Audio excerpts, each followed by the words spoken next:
اللهم قسم لنا من خشيتك ما تحول به بيننا وبين معصيتك، ومن طاعتك ما تبلغنا به جنتك، ومن اليقين ما تهون به علينا مصائب الدنيا، ومتعنا اللهم بأسماعنا وأبصارنا وقواتنا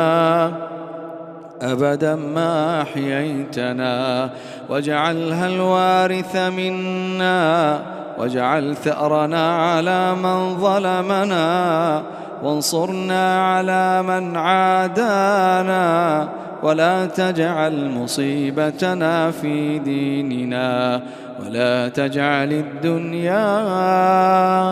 أكبر همنا ولا مبلغ علمنا ولا إلى النار مصيرنا، واجعل الجنة هي دارنا وقرارنا يا أرحم الراحمين.